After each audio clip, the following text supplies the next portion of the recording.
So the other day, we just made a video talking about Montreal Canadiens defenseman legend Serge Savard, and the commentary that he had about current Habs D-man Lane Hutson.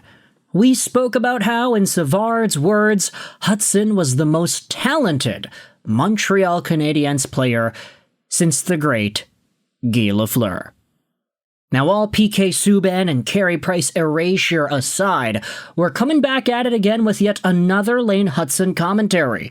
And I have to be very clear, this is being recorded on Thursday, August 14th.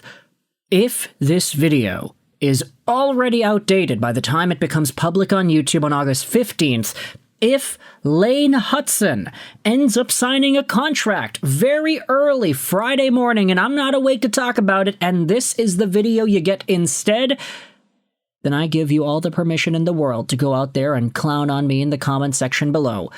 In fact, that's not even exclusive to this video. You're free to do that in any video commentary of mine. But today we're talking about Lane Hutson. If there is a contract that is signed by him before this video becomes public on YouTube, then that is my bad. But we have ourselves some really intriguing updates as to where his contract situation seems to be going. The guy had 66 points in 82 games the most recent season, so how much does that project into a new deal? This season was a Calder-winning rookie campaign, where he was a point per game in the playoffs, doing all this at 20, turning 21 years old. Hutson has the world in front of him, and how much is that going to cost?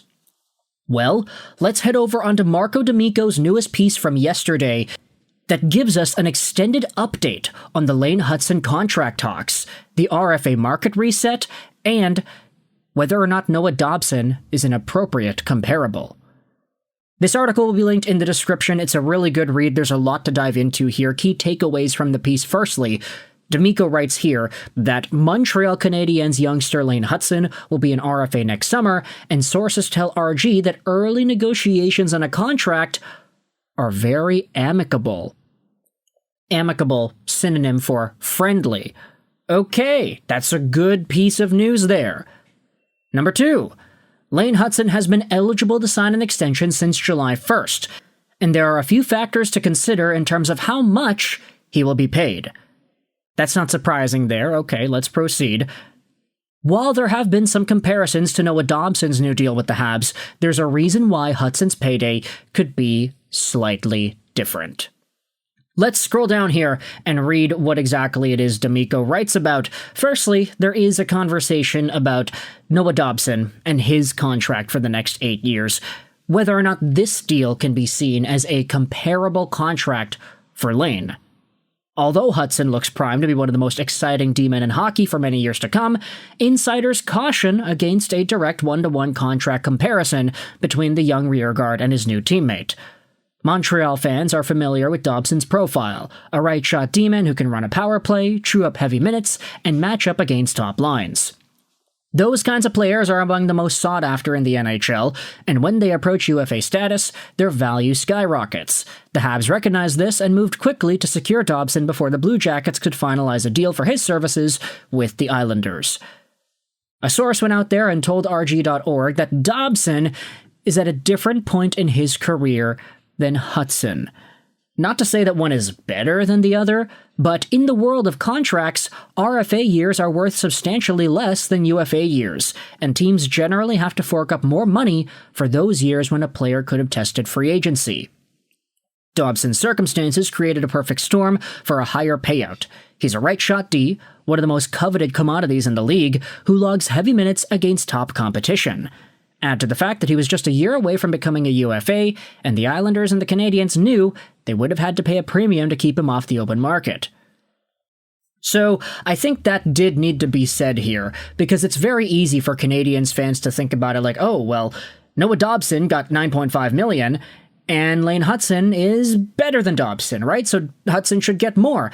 That's not necessarily the case here. Dobson signed this contract before he was eligible to become a UFA. He already had a really big body of work in the National Hockey League. That 70-point season definitely helped him out. Lane Hutson is in a difficult spot because he's so young and he just came off a 1 year. Yes, you can say that he was better than Dobson in this previous year, But NHL GMs tend to not go out there and evaluate 1 or 2 year stints as highly as fans might. Let's go out there and read the rest of what D'Amico writes about. Not all of it, because this article is hella long. Hutson falls into the rarer NHL's 10.2 CRFA category. In practical terms, a 10.2 CRFA is locked to their current club until a new deal is signed. There's no threat of another GM forcing the issue with an offer sheet, and no third-party arbitrator awarding a new contract. For the team, it's the most favorable negotiation position they can have with a young, high-value player. Hutson doesn't really have a large amount of leverage in this situation outside of his excellent on-ice play, simply because he is not eligible for any offer sheets and he doesn't have arbitration rights, said a source close to the situation. Because of that, his contract comparables don't come from players like Dobson, but from other young D-men across the league who were in similar contractual stages when they signed. His contract is more comparable to, not Dobson, more like a Jake Sanderson or a Brock Faber or a Quinn Hughes, who signed long-term deals as 10.2 CRFAs. It's about comparing apples to apples here, even though Hutson could be elite. Now here's the thing, Quinn Hughes signed a 6-year deal and now Canucks fans are panicking because he's probably going to leave in a few years. But still, his contract was $7.85 million. That is a deal that I think can be seen as one of the best in the league when you're looking purely at a value versus contract value assessment. Jake Sanderson got an $8.05 million AAV deal for 8 years. Brock Faber got 8 years too. He's getting $8.5 million per season. So with the NHL projected cap to rise around 104, a 9 to 9.5% slice of the pie would put Hutson's AAV at roughly $8.8 million to $9.5 million on a 6 to 8 year deal. That's the ballpark his camp and the Canadiens will be eyeing if both sides decide to go long term. A deal that Hutson can sign anytime between now and September 16th, 2026. But the issue is those comparables may not be relevant anymore, as the market for contracts is experiencing a bit of a reset due to the rising salary cap. Now here's the thing.